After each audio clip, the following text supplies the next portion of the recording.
토트넘 허스퍼의 콘테 감독 후임 협상 갑작스런 급반전이 이뤄졌는데요. 바로 외부 요인 때문입니다. 토트넘 허스퍼가 협상하고 있는 것으로 알려졌던 토마스 투헬 감독이 갑작스럽게 바이에른 뮌헨 감독이 됐는데 바이에른 뮌헨이 이미 잘하고 있던 나겔스만 감독을 경질하면서 벌어진 일이거든요. 그러면서 토트넘이 이제 나겔스만과 협상을 준비하고 있다는 소식이 영국 기자들 중에서도 토트넘 소식에 있어서는 공신력 1티어로 불리는 유력한 매체의 기자들이 보도를 하고 있어요. 대체 어떻게 된 상황인지 이 현지 공신력 높은 기자들의 보도 내용과 최신 상황 그리고 전개될 그 이야기들까지 세계적인 축구 전문지 포포토 한국판 백현기 기자와 함께 상세하게 살펴보도록 하겠습니다. 안녕하세요. 네, 안녕하세요. 오랜만이에요. 네, 오랜만입니다. 네. 잘 지내셨어요? 잘 지냈고요. 아주 이 자리 그리웠습니다. 예, 사실 토트넘에 대한 뜨거운 소식들이 많이 있는 와중에 네. 또 백현기 기자가 오랜만에 출연을 했는데요. 일단은 뭐 토트넘이 아직 콘테 감독과의 결별을 공식 발표하지는 않았지만 뭐 시간 문제다라는 얘기들이 나오고 있어요. 네, 지금 사실상 지금 단절된 사이라고 보시면 되고요. 콘테 감독이 지난 사우스햄튼전 3대3 무승부 그리고 그 경기가 단순히 무승부만 거둔 게 중요한 게 아니라 끝나고 기자회견이 사실상 결정적이었습니다. 예. 네, 선수단이 이 팀이 아니다라고 하면서 선수단을 일단은 비판을 했고 그리고 게다가 이 감독을 필두로 토트넘의 수뇌부들이 숨는다. 사실상 모든 책임을 감독에게 떠맡긴다라는 식의 인터뷰를 하면서 사실상 토트넘과 콘테는 결별 수순을 밟고 있다고 봐도 무방할 것 같습니다. 예, 그러면서 이제 데일리 메일에서 토트넘 소식에 굉장히 정통한 토트넘의 내부 소스를 잘 알고 있는 사미 목벨 수석 기자가 콘테 감독의 비난에 대해서 선수들은 이걸 좀 중요하게 받아들이지 않는다. 그걸 듣고 우리가 성찰하고 우리가 열심히 해야지 이렇게 느낀 게 아니라 오히려 대다수가 단절감을 느끼고 있다라고 하면서 무엇보다 이제 팀에 헌신하는 것으로 이제 유명한 호이비에르까지도 덴마크 대표팀에 가서 가진 인터뷰에서 콘테 감독이 우리에게 조금 더 자세히 말해줬으면 좋았을 것 같다. 물론 네. 이게 뭐 콘테 감독을 저격하거나 반박하거나 싸우자는 멘트는 아니었지만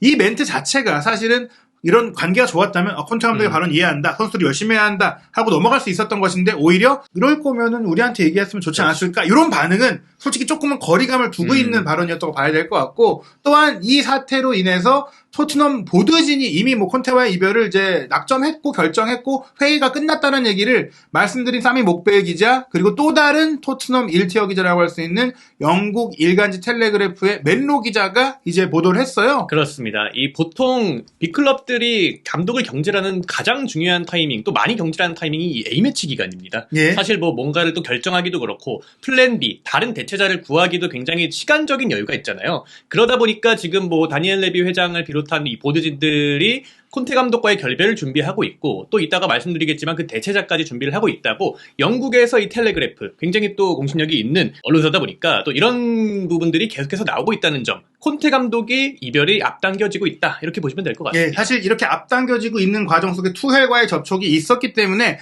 바이에른 뮌헨은 여름에 투헬을 선임하려고 하다가 토트넘이 조금 움직임에 가속을 하니까 데려간 거거든요. 네. 즉 이 상황은 지금 발표만 남았다. 콘테와의 결별은 발표만 남았고 문제는 후임을 정해놓고 발표하려는 것 같아요. 그런 가운데 콘테 감독이 실제로 A매치 휴식 기간에 원래 이제 A매치 휴식기는 대표팀에 가는 선수들이나 휴식이지 그렇죠. 팀은 정상 운영이 되는데 콘테 감독이 지금 토트넘에 없죠? 네, 콘테 감독이 일단은 바로 짧은 휴가를 갔다가 본래는 돌아와야 하는 계획인데 지금 토트넘에 없습니다. 예. 네, 연습 경기를 치를 때도 콘테 감독이 없다고 지금 전해져 오고 스탠링 코치와 지금 메이슨 코치만이 지금 팀을 이끌고 있다라고 보도가 나왔어요. 그만큼 이제 콘테 감독이 영국으로 지금 돌아오지 않는다라는 것은 사실상 완전히 지금 결별을 앞두고 있다라고 보도 무방한 부분이 아닐까 이런 생각이 듭니다. 영국의 런던 지역 신문인 이브닝 스탠다드에서 역시 토트넘을 전담 취재하는 댄 킬패트릭 기자의 보도에 따르면 콘테 감독은 에버튼전에 오지 않을 것이다. 네. 즉 지금 이탈리아에 휴식차 갔는데 안 돌아온다. 그게 휴식 때문에 가는 게 아니라 아예 팀을 떠난 것이다. 그러면서 그 콘테는 떠난 것이다라고 이제 보도를 하고 있어요. 그런 가운데 투헬 감독 선임이 사실은 이전까지의 저희 영상에서는 이제 유력하다, 사인만 남았다 말씀을 드렸는데 공식 홈페이지에서 한국 시간으로 3월 25일 토요일 새벽 2시쯤에 소개를 했습니다. 투헬을 선임했다. 그러면서 나겔스만 감독과는 상호 합의하에 계약을 해지했다라고 했고 나겔스만 감독은 2026년 여름까지 원래 바이에른과 계약이 되어 있었는데 그때까지 주급을 받긴 한다. 연봉을 받는다. 다만 그 과정에 새로운 팀에 부임하면 이제 더 이상 받지 않고 마무리가 된다. 뭐 이렇게 좀 원만하게 이제 결론을 내린 건데 요 발표와 더불어서 이제 유력한 매체들에서 이제 독점 소스로 나겔스만 감독과 토트넘이 협상을 준비하고 있다는 보도를 이제 하기 시작했죠. 그렇습니다. 이 풋볼 인사이더 최근 들어서 또 공신력이 나날이 또 높아져 가는 언론사인데 이 나겔스만 감독이 이제 매물로 나오면서 오히려 지금 토트넘이 토마스 투엘 감독을 선임을 하는 그런 목표를 가지고 있었는데 지금 나겔스만이 오히려 나왔단 말이죠. 이 나겔스만 감독이 차기 감독 후보로 물망에 오르고 있습니다. 이 풋볼 인사이더가 토트넘 차기 감독 후보 1순위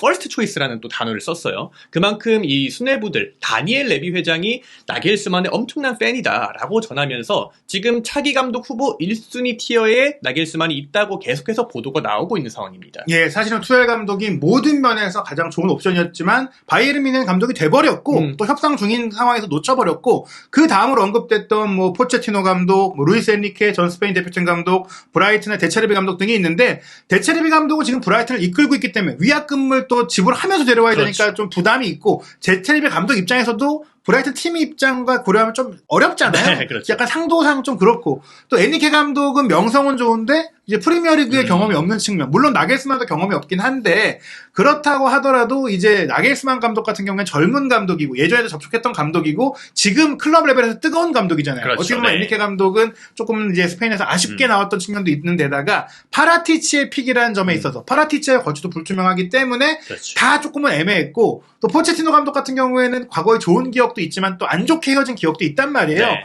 게다가 뭐 팬들이 좀 기다린다고 하더라도 결국엔 좀 신선한 맛은 좀 없다. 그런 가운데 나겔스만이 시장에 나왔으니 당장 1순위가 됐다라고 이제 풋볼 인사이더에서 보도를 했는데 사실 풋볼 인사이더는 조금은 가십성 소식이라든지 조금은 이제 신빙성이 떨어지는 보도도 하는 곳이거든요. 근데 이 풋볼 인사이더가 최근에 먼저 지르고 나면 뭐 텔레그래프나 네. 디애슬레틱이나 타임즈까지도 후속 보도를 또 따라갈 정도로 요즘 잘 맞추고 있어요. 그렇기 때문에 곧바로 텔레그래프와 데일리 메일 그 매체에서도 토트넘에 정통한 맨로 기자와 사미 목벨 기자도 연달아서 확인해주는 보도가 나왔습니다. 그렇습니다. 이 곧바로 이 보도들이 나왔는데 이 어떤 기자가 했는지가 가장 사실 중요하잖아요. 그 중에서도 이 텔레그래프의 가장 또 정통한 맨로 기자가 나겔스만이 계속해서 토트넘 감독 후보 1순위에 올라 있다라고 보도를 했습니다. 그러면서 이 헤드라인을 잡은 게 Who once owned Spurs shirt? 그러니까 토트넘 유니폼을 소장하고 있다고 해요. 예. 나겔스만이 과거에 2021년에 무리뉴 감독이 토트넘에서 경질될 때 그때 당시에 차기 감독 후보가 나겔스만이었거든요. 네, 그때 당시에도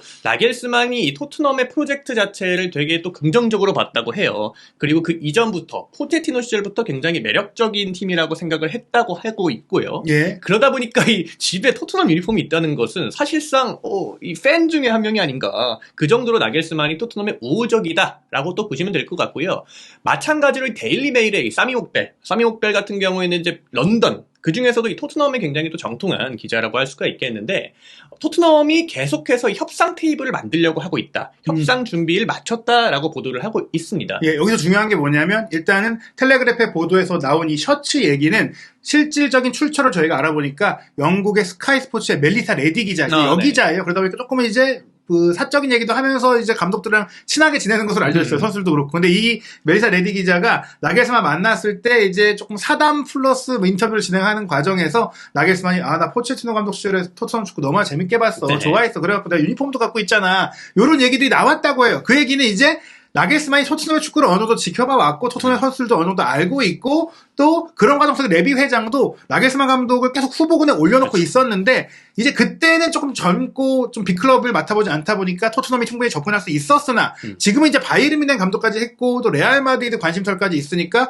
토트넘이 데려올 수 있겠어? 라고 생각을 하겠지만 또 토트넘이 자금력도 있는 팀이고 그렇죠. 또 지금 이 프로젝트를 얘기할 경우 특히 이렇게 조금 기분 나쁘게 직장을 잃게 된 상태면은 당장 좀 일하고 싶은 의지가 있을 수도 있다. 네. 그러다 보니까 이제 사미 목벨 기자가 얘기한 게 협상 테이블을 만들고 있다는 것인데 이 만들고 있다는 얘기가 뭐냐면 협상 때 어떤 조건을 나겔스만한테 제시할지에 대한 내부 논의가 끝났다는 거예요. 네. 나겔스만과 협상을 하려면 토트넘 보드진이 나겔스만에게 어떤 그 조건과 어떤 기간과 급여와 프로젝트를 줄지를 내부 정리를 해야 되는데 그게 끝났다. 그렇죠. 즉 나겔스만과 아직 만나지는 않았지만 그 단계를 빠르게 진행했고 그 진행한 얘기가 맨로 기자라는 못벨 기자한테 전해진 겁니다. 즉 토트넘은 진지하게 나겔스만을 현재 콘테 후임 1순위로 낙점하고 움직이고 있다는 그렇죠. 얘기예요. 네. 근데 이제 사실 그 독일 축구를 지켜보지 않으신 분들은 조금 생소할 수도 있어요. 나겔스만 물론 이제 이름은 유명하고도 황희찬 선수랑도 그렇죠. 잠깐 함께 네. 있었는데 이분이 어떤 그 감독인지 살짝 좀 소개가 필요할 것 같아요. 네, 나겔스만 감독의 기본적인 이제 프로필을 이제 소개해 드릴 텐데, 선수 생활은 길지가 않았습니다. 20대 초중반에 일단 선수 생활 마무리를 했고, 곧바로 이제 호펜하임 유소년 팀으로부터 지도자 생활을 시작을 했어요. 또 그때 당시에 분데스리가 역대 최연소 감독, 2016년에 호펜하임 1군 감독을 맡게 되면서 그 타이틀을 받게 됐습니다. 그리고 2016-17 시즌, 그리고 다음 시즌까지 2년 연속으로 호펜하임을 이끌고 챔피언스리그 진출. 사실 이게 가장 큰 모멘텀이었죠. 예. 호펜하임이 사실 뭐 중하위권, 그리고 좋을 때는 중위권까지 이제 구가를 했던 팀인데 2년 연속 호펜하임을 이끌고 챔스에 진출했다는 점, 굉장히 또 대단한 업적이라고 할 수가 있고요. 이때 활약을 바탕으로 이제 라이프치히로 도약을 합니다. 라이프치히에서 뭐 말씀해 주셨다시피 잠시 동안 황희찬 선수와 또 이제 인연을 맺은 적도 있고, 이 라이프치히에서도 이제 굉장히 또 센세이셔널한 그런 축구를 선보였어요. 기본적으로 이제 말씀을 이따가 드리겠지만 백스리를 기반으로 해서 상대의 전술에 따라 다양한 플랜들을 갖고 있는 그런 나겔스만 감독이거든요. 예, 전술 천재가 네. 알려져 있죠. 전술 천재라는 말이 그때그때마다 적확한 이 플랜을 계속해서 바꾼다는 말이 되겠고, 이 분데스리가의 이제 최강팀 미넨으로 재작년 입성을 했습니다. 그리고 입성하자마자 리가와 슈퍼컵을 모두 들면서 또 굉장히 또 앞으로 창창한 미래만 남겨두고 있는 감독이라고 할 수가 있겠어요. 차근차근 네. 밟아 올라왔어요. 그렇죠. 그 사실 호펜하임을 챔피언스리그에 진출시켰고 라이프치히는 챔피언스리그 4강으로 네. 보냈고 지금 이제 바이에른 뮌헨과도 8전 전승으로 챔스 8강까지 와서 우승 후보로 불리고 있는 상태에서 이제 경질이 된 거거든요. 사실 본인 입장에서는 이제 챔피언스리그 우승이라는 목표가 눈앞에 있었다고도 볼 수 있을 텐데 다만 이제 이 감독이 이제 바이에른에서 좀 어려움을 겪은 이유는 이런 그 선수 생활은 화려하지 않았지만 일찌감치 감독이 된 젊은 네. 전술 천재들은 스타 선수가 마찰이 있을 수밖에 없어요. 그렇죠. 왜냐하면 이런 감독들은 전술 중심의 축구를 하니까 개인의 능력을 중심으로 한 선수들이 좀 부품이 되면서 그렇죠. 나 중심의 축구를 하고 싶은 선수들에게는 조금 아쉽다. 감독과 전술이 돋보이는 축구를 하다 보니까 이런 부분에 있어서 조금 안 맞지 않느냐. 그런데 네. 반대로 토트넘 같이 이런 전술적인 능력이 필요한 조금은 이제 성장이 필요한 팀에 있어서는 분명히 도움이 되는 감독이다. 네. 그렇다면 이 나겔스만 감독이 토트넘에 올 경우에는 손흥민 선수는 어떻게 될 것인지. 왜냐하면 호펜하임 시절에 사실은 김진수 선수가 있었는데 그렇죠. 나겔스만이 오면서 후보로 밀려가지고 네. 이제 국내로 복귀하게 됐고 또 황희찬 선수를 잘츠부르크에서 데려오는 과정 속에 나겔스만 감독이 직접 이제 훈련장도 소개시켜주면서 영입 협상을 했다고 네. 들었고 설득을 했다고 들었는데 그때 사실은 그 이유가 잘츠부르크의 미나미노, 홀란, 황희찬이 다 잘하고 있었는데 이제 잘츠부르크가 사실 레드불 그룹이잖아요. 그렇죠. 그러다 네네. 보니까 이제 라이프치히와 연계가 조금 되는데 미나미노하고 홀란이 다 이제 리버풀, 도르트문트로 네. 가니까 황희찬만은 잡아야 된다. 그래서 어떻게 보면 구단에서 황희찬을 꼭 데려오기 위해서 나겔스만 감독을 통해 갖고 설득한 게 아니냐. 왜냐하면 나겔스만 감독은 막상 그렇게 설득해서 데려와 놓고 그렇게 이제 중용을 하지 잘 않았어요. 못 썼죠. 안 예. 썼죠. 네. 그러다 보니까 이제 손흥민 선수는 그러면 또 한국 선수와 인연이 좀 안 좋은 거 아니냐 싶을 수 있을 것 같은데요. 네, 그럼에도 불구하고 어쨌든 나겔스만이 온다는 가정하에 일단 백스리를 기반으로 하는 예상 포메이션을 그려봤습니다. 그 당시에 뭐 백스리를 미넨에서도 최근까지도 이제 사용을 했고 그러다 보니까 전술적인 희생양으로 백후에 능통했던 칸셀루도 최근에 약간 좀 배제가 됐잖아요. 예. 그만큼 나겔스만은 백스리에 능통한 감독이다라고 알아두시면 좋을 것 같고요.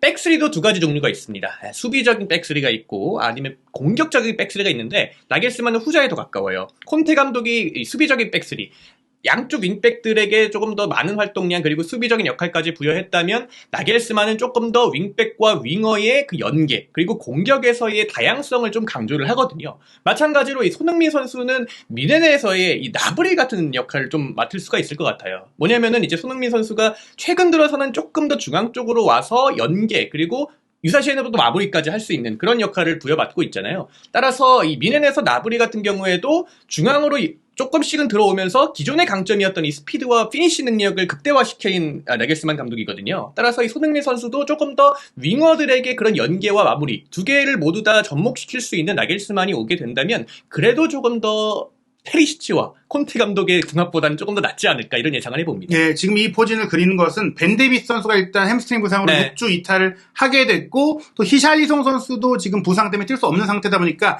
지금 나겔스만이 당장 올 경우에 어떤 선수들을 쓸 수 있고 어떻게 구성할 수 있느냐를 이제 가상으로 만들어 본 건데요. 일단 사실 나겔스만의 전술적인 특징이 3백을 쓰면서 투톱에다가 2명의 공미에다가 좌우 윙어를 두는 6명을 공격수로 배치한 축구를 하는데 히샬리송도 부상 그리고 윙백 자원이 풍부하지 않은 상황 그리고 공미가 또 없잖아요. 그렇죠. 네. 2명의 공미를 쓰는 감독인데 그런 상황을 봤을 때는 5명 정도밖에 좀 안 되겠다. 사실 이제 모우라도 쓸 수는 있긴 한데 네. 조금 이제 애매하니까. 그래서 이제 케인, 손흥민, 쿠루세프스키를 함께 쓰면서 페리시랑 로얄하고 포로. 그러니까 포로가 조금 더 중용될 수도 있고 다만 그럴 경우 로얄이 이제 오른쪽 센터백으로 가면서 이제 로메로가 가운데로 오고 다이어가 좀 멈비더 올 수 있기 때문에 네. 이렇게 좀 변형이 되지 않을까라고 생각을 해봤는데 어찌됐거나 저는 이제 벤 데이비스가 장기 부상이라면 손흥민 선수가 이제 페리시랑 함께 할 때 호합이 좀 안 좋은데 그렇죠. 이런 문제들을 좀 해결해주기 위한 전술적인 감독이 필요하다. 감독이 제대로 와서 플레이의 디테일과 세부 전술을 바꿔줘야만 토트넘이 잘할 수 있고 손흥민 선수도 잘할 수 있다고 생각이 들어요.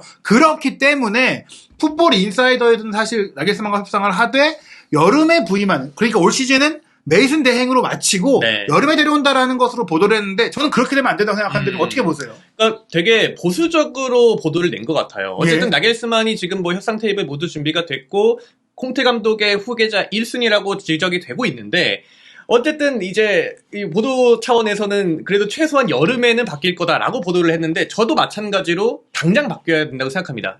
메이슨을 일단은 지금 뭐 임시감독 체제로 돌린다라는 거는 그 말 자체에 저는 모순이 있다고 생각을 하거든요. 예. 콘테 감독이 어쨌든 지금 4위가 간당간당하기 때문에 그리고 팀 분위기를 다잡지 못했기 때문에 지금 경질 위기에 있잖아요. 예. 지금 그걸 해결하기 위해서 콘테 감독을 자르는 건데 예. 나겔스만이 바로 오지 않는다? 나머지 시즌을 그렇게 조금 불안한 메이슨 체제로 보낸다라는 것 자체가 저는 아이러니라고 생각을 하기 때문에 나겔스만이 오게 된다면 여름이 아니라 지금 당장 지금 일정이 굉장히 또 빡빡해요. 이따가 또 말씀드리겠지만 뉴캐슬, 맨유, 리버풀까지 이어지는 이 4월 말 일정이 굉장히 빡빡하기 때문에 나겔스만이 당장 와야 된다고 생각합니다. 예. 사실 이 팀들을 상대하려면 경험 있는 감독이 필요한데 만약 토트넘이 4위 가능성이 사라졌어. 네. 그러면 사실 이제 차근차근 메이슨으로 보내고 그렇죠. 여름에 나겔스만이 와도 되겠지만 지금은 당장 좀 기술과 능력을 발휘해서 팀을 최소한 4위 경쟁을 끝까지 끌고 갈 수 있는 감독이 필요한데 네. 메이슨에게 기회를 주고 경험을 주면서 이걸 날려버린다? 때가 아니죠. 구단이 네. 재정적으로 타격이 엄청 커요. 물론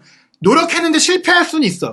그렇지만 이거를 스스로 놔버리면 안 됩니다. 챔피언스리그에 진출하는 것으로 스폰서십, 중계권 수익, 구단의 재정에 몇백억의 큰 차이가 그렇죠. 나기 때문에 지금 오히려 그 돈을 써서 데려왔으면 데려왔지 메이슨 대행으로 가는 건 지금 옵션이 아니다. 여름은 늦다라고 봐야 될 것 같기 때문에 어떻게 본다면은 이제 토트넘 측에서 나겔스만과 협상 준비를 마쳤다는 건 여름에 합시다라고 할 리는 없어요. 왜냐? 그렇죠. 네. 여름이 되면 또 다른 팀들도 나겔스만 감독을 원할 수 있잖아요. 네, 지금 뭐 레알 마드리드도 안첼로티 감독이 지금 거치가 또 불투명하고 굉장히 또 많은 클럽들이 보통 여름 되면은 정리할 명분이 그래도 예. 생기잖아요. 시간적 여유도 있고 그러다 보니까 여름까지 끌게 된다면 토트넘 입장에서도 경쟁자들이 많아질 거기 때문에 충분히 또 가능성이 낮아질 수도 있거든요. 그러다 보니까 여름은 늦다. 당장 와야 된다라고 저도 생각을 합니다. 그러니까 오히려 투엘의 사례를 봐야 될 것 같아요. 토트넘이 그러니까 자신들이 투엘을 영입하려고 하니까 바이에른이 예상보다 일찍 나겔스만을 경질하고 투엘을 데려간 것처럼 지금 나겔스만이 시장에 나왔을 때 레알 마드리드가 이제 안첼로티 감독과 정말 결별하는 것을 결정을 한다면 레알 마드리드가 나겔스만한테 오퍼해버리면 토트넘은 또 괜히 또 닭줬던 개가 그렇죠. 되는 거거든요. 네. 닭이 토트넘이긴 하지만 어찌됐거나 이제 중요한 건 예. 토트넘이 이제 그 반면교사를 삼아서 이제는 우리가 선제적으로 땅 데려가야 되겠다. 미넨처럼. 예, 그렇게 네. 움직여야 된다고 결정을 해야 됩니다. 계속해서 이제 토트넘의 새 감독 선임 문제에 대한 새로운 소식들이 나올 것 같고 A매치 휴식기가 이제 첫 번째 경기를 치렀기 때문에 이제 일주일 정도밖에 안 남았어요. 다만 토트넘이 에버턴과의 경기를 영국 시간으로 월요일 이제 오후 저녁에 치르기 때문에 조금은 시간 여유가 있어요. 그러니까 오는 주말에만 나겔스만 선임을 결정해도 일주일이나 경기를 이제 준비할 수 있는 시간이 있기 때문에 네. 지금 토트넘은 결단을 내려야 된다. 그래서 이제 촌각을 다투는 일들이 벌어질 것 같은데 과연 토트넘이 언제 콘테와의 결별을 공식 발표하고 또 새로운 감독 선임을 결정을 할지 새로운 소식이 나오는 대로 빠르게 분석해드리겠습니다. 한준TV에서 새로 올라오는 영상 구독, 좋아요, 알림 설정으로 확인 바라고요. 포프트 기자들과 함께하는 독점 콘텐츠도 많은 관심 부탁드리겠습니다.